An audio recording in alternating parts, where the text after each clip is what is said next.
Estoy ahora en la compañía del señor Gastón Pacheco. Él es primer vicepresidente de ADEX, la Asociación de Exportadores, un gremio muy importante en nuestro país por su constante aporte al desarrollo de la actividad privada. ¿Cómo está, señor Pacheco? Un gusto tenerlo con nosotros. Un gusto estar por acá.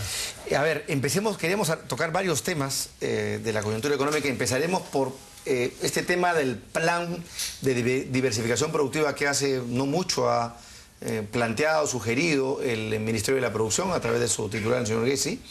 Está recibiendo algún tipo de aportes, críticas, pero para el gremio, ¿cómo lo ven? Porque además, dicho ese paso, ha ido modificando de nombre, ¿no? Primero se le llamó plan de industrialización.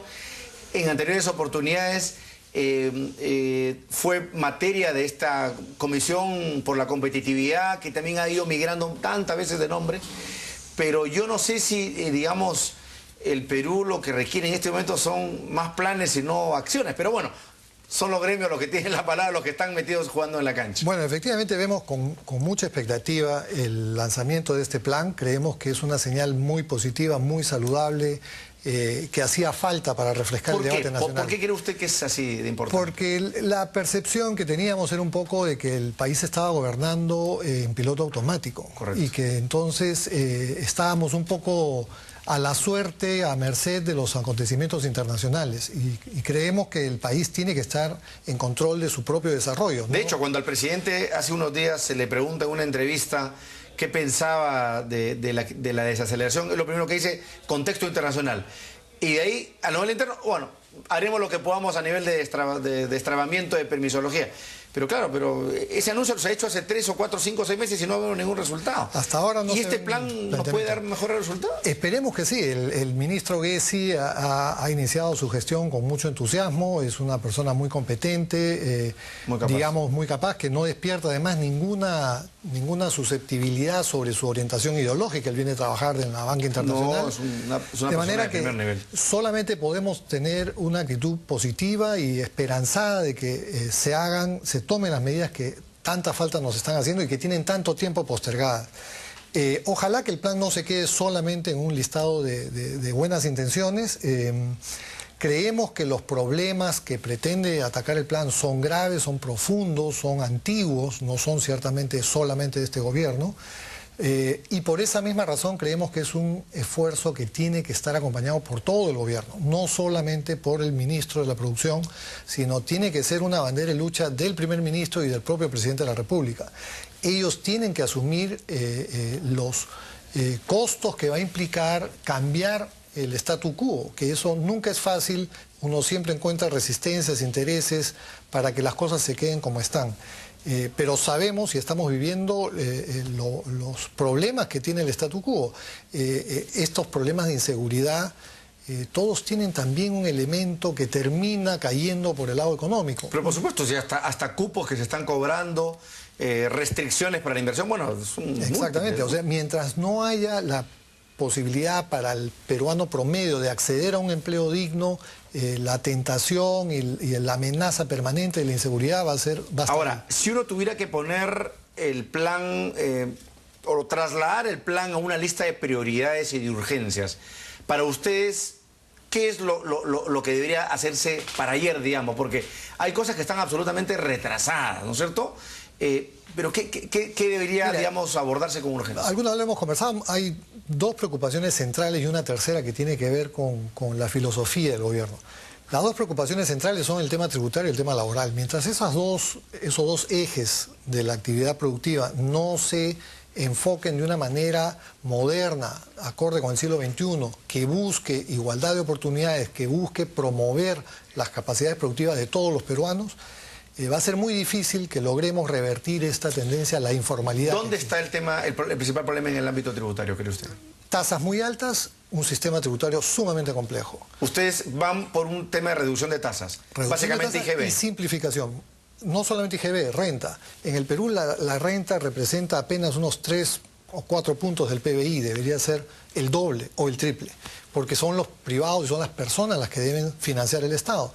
En la medida en que el Estado le carga la mano a las empresas, efectivamente las personas no pagan esa factura o creen no pagarla, pero en realidad lo que está ocurriendo es que le impone una ineficiencia a las empresas que termina costando menos productividad, menos empleo al final. ¿Y eso qué supone? ¿Bajar impuesto a la renta? ¿Para qué? ¿Para que más empresas, digamos, se incorporen a la formalidad? ¿Cómo Mire, la principal preocupación en los próximos 5 años para el Perú debería ser formalizar la economía. No es un problema de recaudación.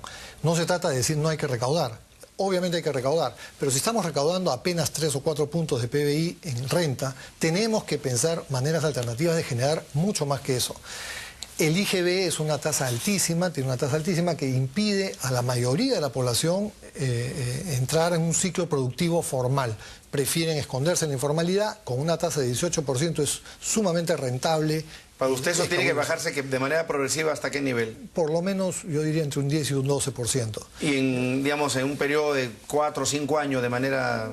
Mientras más rápido, mejor. O sea, si vamos a tener los beneficios de la formalidad, es mejor hacerlo rápido. Si el temor es la recaudación, entonces uno dice, no, vamos poco a poco. Claro, el primero que se va a poner es el ministro de Economía. Dice, ni hablar, voy a poner en riesgo mi volumen de recaudación. Por eso es que necesitamos hacer un esfuerzo de imaginación y de romper paradigmas, porque si seguimos en lo mismo que hemos venido haciendo los últimos 50 años, no vamos a obtener resultados distintos. Correcto. Y ya sabemos que este camino conduce a la informalidad y a un nivel de competitividad de las empresas peruanas sumamente bajo. Igual, y en el caso del laboral, me imagino que algo similar, que es muy similar. Eliminar sobrecostos como cuáles. Por ejemplo, acá este gobierno nada más se ha encargado de dictar estas normas sobre seguridad y salud en el trabajo. Sí, es una norma que la viene criticando muchas personas, ¿no? Exacto, porque uno lo que critica no son los objetivos de la norma, todos los comparten. Lo que uno no tenemos por qué aceptar es que traten a todas las empresas como iguales. Hay empresas que están naciendo, hay empresas que están consolidadas. Una empresa que está naciendo tiene pocas probabilidades de incurrir en todos esos sobrecostos. Una empresa consolidada que le va bien, pues entonces que lo haga y que en la medida en que haga más de estas cosas debería ser recompensada también por el Estado. O sea, segmentar el tipo de costo laboral que por tamaño de empresa, porque en realidad yo sí reconozco que en el caso de la ley MIPES, por ejemplo, hubo un gran paso y le han ahorrado un sobrecosto inmenso a las empresas que están surgiendo. Efectivamente, se paga la mitad de la CTS, la mitad de las vacaciones, pero es un respiro, ¿no es cierto? Y además ha permitido la formalización de millones de trabajadores en el campo, que antes trabajaban en la absoluta informalidad. Entonces, sí tiene efectos positivos. Quizá no tanto, no tan rápido como uno quisiera, pero esa es la manera de construir una pared, ladrillo por ladrillo. Si uno quiere tener la casa concluida en el día 1, es imposible. Es imposible. Entonces, aparte de estos 2 ejes, yo les decía, hay un tema también de filosofía del gobierno, y es que en la aplicación de las normas, el gobierno trata de demostrar la culpabilidad del privado. Entonces, cuando uno enfrenta al gobierno, uno lo hace con temor porque sabe que lo que viene del Estado no es a fiscalizar si uno está cumpliendo de buena fe la norma. ¿Se refiere usted tanto en la parte tributaria como laboral? O sea, ¿usted cree que en todos los permisos? Exacto, ese es el origen. El Estado presume que uno está incumpliendo la ley. O sea, hay mala fe, Y la misión del fiscalizador es encontrar esa falla. Porque sabe que pero existe. si se presume la falta, entonces evidentemente tiene que encontrarla como sea, en cualquier elemento. Y peor aún cuando se establecen mecanismos de promoción, por ejemplo a la SUNAT, de premios y de incentivos en la medida en que aumenta la recaudación.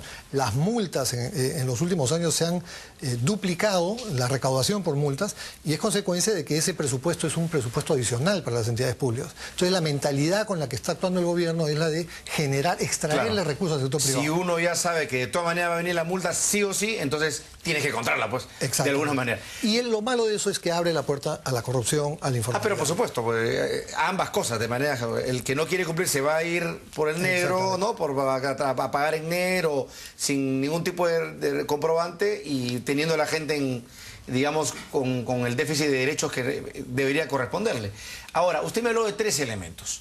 Me habló del tema tributario, del tema laboral y hay un tercer elemento. El tercero era esta filosofía del gobierno de tratar de romper de encontrar la culpabilidad del privado. De manera que si uno, por ejemplo, paga su IGB, pero tiene una falla, es igual que si no pagara el IGB. O sea, es el mismo grado de culpabilidad, el mismo grado de problema.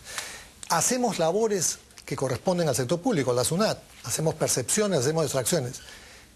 Nos cuesta, tenemos que modificar nuestros sistemas informáticos para poder atender esos nuevos requerimientos, pero si hay una pequeña falla, hasta responsabilidad penal tienen los gerentes. Entonces, es una mentalidad de persecución, de acoso al sector privado. Eso es lo que tiene que cambiar.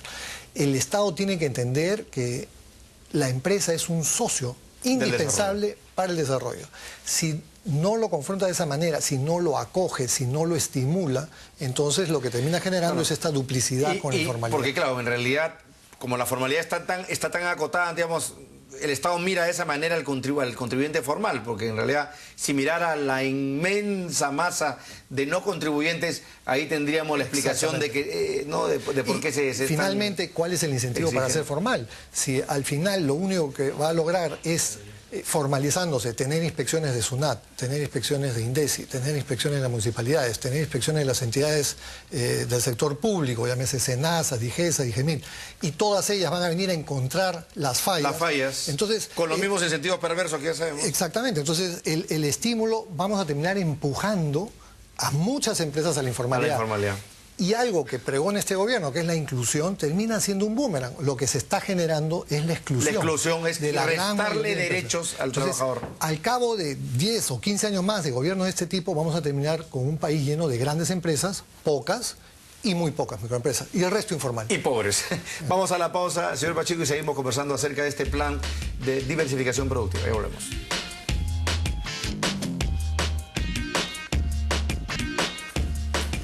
Estoy con el señor Gastón Pacheco, primer vicepresidente de ADEX, hablando de este plan de diversificación productiva que ha lanzado el gobierno. Hemos hablado lo que para ADEX, señor Pacheco, es la principal preocupación, el tema del tema tributario, el tema laboral y el tema de esta mala relación que hay entre privado y Estado en cuanto a permisos, autorizaciones y la vocación con la que va el Estado a identificar ilegalidad y ausencias y la actitud de defensa que puede tomar el privado ante tal situación, que no es nada productiva y nada positiva. ¿Qué más de este plan de diversificación le parece importante y que debería, digamos, aplicarse con mayor velocidad o con mayor eficacia? Sin ninguna duda, la identificación de las trabas y de las obstrucciones que hay al proceso productivo son bienvenidas, van a ser muy útiles. Ojalá, como decíamos al comienzo, que la capacidad que tiene el Produce de lograr los cambios que se requiere, algunos de los cuales van a tener que pasar por el Congreso, esté ahí, que no se quede solo en el enunciado, solo en el buen deseo. Esto va a involucrar a todos los sectores del poder en el Perú, ¿no? A todos los niveles, gobiernos, el Poder Ejecutivo, los gobiernos regionales, los gobiernos municipales, las entidades, las empresas, digamos, del sector público, las entidades del sector público, perdón, tipo DIGESA, SENASA, DIGEMIT, etcétera. Todas estas entidades tienen problemas en su legislación, que finalmente es una legislación hecha para otro país, de otra época, de otro tamaño. Y no hemos incorporado todavía los beneficios de la tecnología. Entonces, es hora de que haya una modernización de parte del sector público para acompañar el esfuerzo que hace el sector privado en el crecimiento. Perfecto.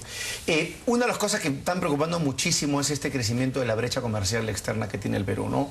Hemos pasado de un volumen significativo de exportaciones, ya no solamente del sector tradicional, sino del no tradicional, a una disminución en la velocidad de nuestras exportaciones, que se explica por un lado, como bien se ha dicho, un tema de precios, pero también en falta de mayor volumen en nuestras exportaciones. Usted está planteando cómo ven este asunto y cómo ven el tema de la diversificación de nuestra oferta exportable, que puede, digamos, constituirse en la alternativa a una situación de retracción como la que estamos viviendo. Sí, yo creo que en el Perú hemos vivido, digamos, una primera ola de liberalización en los 90, en la primera década de este siglo, que permitió una explosión en el crecimiento productivo del país. Ese crecimiento se ha ido agotando durante la segunda década. Y creo que es hace ya rato que hemos debido darle un segundo impulso. Ese segundo impulso puede ser este plan de diversificación, en la medida que se identifiquen los cuellos de botella, se identifiquen los procedimientos más engorrosos y se haga una acción eficaz para reducirlos. Eso permitiría que los privados rápidamente vuelvan a recuperar la confianza, usen su imaginación, su esfuerzo, su tenacidad para abrir mercados en el exterior y no para sacarle la vuelta a la normativa peruana o para sobrevivir simplemente agobiado por las sobrecargas locales. Entonces, en la medida en que creemos condiciones nuevamente para que los privados vuelvan a empujar hacia adelante este coche, el efecto se va a sentir rápidamente de nuevo. Muchas veces reclamamos al Estado que tome acciones más decididas, más firmes. Lamentablemente no hemos visto resultados hasta ahora. La Secretaría de la Competitividad ha estado creada, pero su agenda, digamos, de alguna manera ha quedado neutralizada, no ha trascendido mayormente. Esto esperemos que sea como un golpe para devolverle ánimos a la misma iniciativa del Estado, para devolverle confianza al sector empresarial de que estamos encaminados en la ruta del desarrollo nuevamente. Ahora, digamos, espacios como la Alianza del Pacífico, los nuevos TLC, que yo digo nuevos por decir, pero en realidad yo veo que ahí ha habido un frenazo también en el tema de TLCs, deberían ser, digamos, deberían continuar siendo, mejor dicho, motores de nuestras exportaciones. Pero, ¿ustedes cómo ven desde ADEX esta situación? Hay un bajón, se siente un bajón. No bueno, sé si usted siente lo mismo. Por el lado del comercio exterior, yo creo que siempre se podrán firmar más TLCs, pero yo diría que ya dentro del 80-20, digamos, lo que es relevante, lo que tiene efecto visible y evidente para el país, ya está firmado.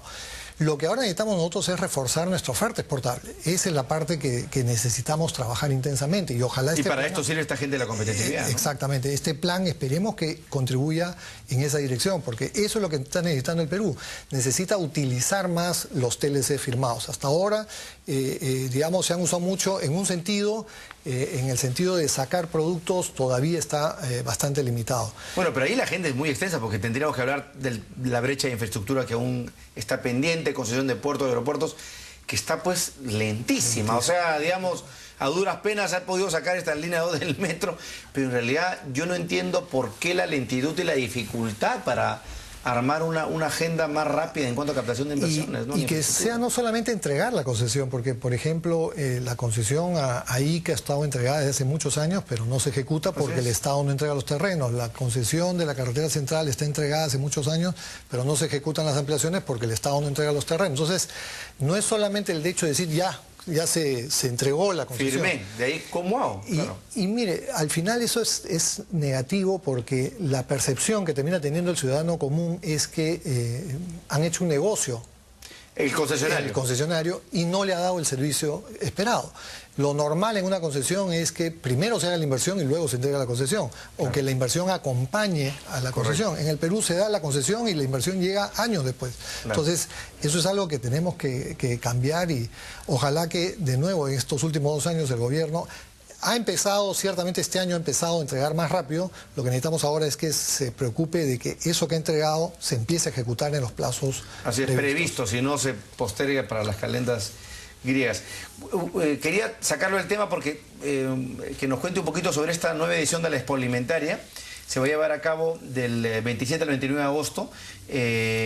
Y bueno, es la 6ª Feria Expo Alimentaria. Van a arribar aproximadamente 2.500 compradores internacionales que adicionalmente pues piensan establecer negocio con sus pares peruanos, con los pares locales y otros países, y de otros países van a generar, se dice, ingresos por más de 7 millones solamente el sector turismo. Esto lo ha informado el representante, el señor Alegría, director del grupo Peruvisión. Solamente 7 millones en el sector turismo es más que interesante. Y han combinado el tema de la Expo Alimentaria con el sector turismo, que es además un rubro muy dinámico, ¿no? Efectivamente, porque hemos visto con gran alegría y con satisfacción cómo el crecimiento de la Expo Alimentaria ha sido exponencial. En su primera edición, el área que ocupaba la feria era un poco más de 6.000 metros, hubo 190 expositores. En esta edición ya son más de 23.000 metros cuadrados, casi 5 veces más grande. Son cerca de 500 expositores. Entonces, vemos que hay un interés creciente de parte del sector privado nacional, pero además acompañado por visitantes extranjeros. La cifra que mencionabas, sí. 2.500 visitantes extranjeros que no son turistas, son compradores, son gente de negocio que viene aquí a cerrar tratos. Y este año una cosa que nos llena mucho de satisfacción es ver compradores del Reino Árabe, de Arabia Saudita, de Yemen, es decir, una serie de países que normalmente no están en nuestros radares, que ellos estén interesados en venir al Perú a cerrar negocios es muy halagador y nos compromete. Parece que tienen las pilas, ¿no? Porque en realidad lo que le falta pilas somos nosotros. Ellos, el otro día estuvo acá el representante de la Cámara Peruano-Árabe y decía, oye, pero si ya tenemos un documento firmado, ¿cuándo van las misiones peruanas allá a conocer nuestro mercado, nuestra realidad? Bueno, ellos están acostumbrados a hacer los negocios más rápido que nosotros, creo. Ciertamente. La experiencia en el Perú es escasa todavía en materia de abrir mercados. La percepción que hay del pequeño productor exportador es que se requiere una inversión muy grande, se requiere mucho conocimiento específico sobre normativas, sobre procedimientos, y entonces hay un poco de temor a irse a destinos muy lejos donde la mercadería llega en mal estado o por supuesto. No hay cómo recuperarla. O no en las condiciones que debería no en las condiciones que quería. Cualquier problema, digamos, documental o de trámite va a implicar la pérdida del mercado. Entonces ha habido un poquito de atraso, digamos, en lograr que se aprecie la magnitud, pero estos son compradores de 5.000 millones de dólares año en productos de horticultura y fruticultura. Entonces son grandes compradores, tienen acceso a grandes mercados. Entonces es la posibilidad de introducir productos de nicho, orgánicos, naturales, con propiedades nutracéuticas, que sería pues una verdadera revolución y muy en línea con la diversificación productiva. Así es de lo que estamos hablando. Acá estamos hablando pues de una variedad de productos. Estos 400 o 500 expositores que vamos a tener cubren más de 20 actividades distintas, ¿no? Entonces tenemos una verdadera diversidad exportadora, ¿no? Entonces no hay que olvidarse, esto es del 27 al 29 de agosto, esto se va a llevar a cabo en el Centro de Convenciones Jockey. En el Centro de Convenciones Jockey Club, ¿no? Jockey Club. Ahí tendrán ustedes la posibilidad de tener esta enorme mesa de negocios que se va a armar ahí con compradores de toda parte del mundo. 2.500 visitantes no es poca cosa, así que hay que ponerse las pilas a nuestros exportadores. Gracias, señor Pacheco, suerte. Gracias. Y ojalá que el plan de diversificación productiva aterrice en idea de urgencia y de rápida implementación. Ojalá que sí. Gracias por acompañarnos. A ustedes también muchas gracias por acompañarnos hasta una nueva edición de Economía en Directo.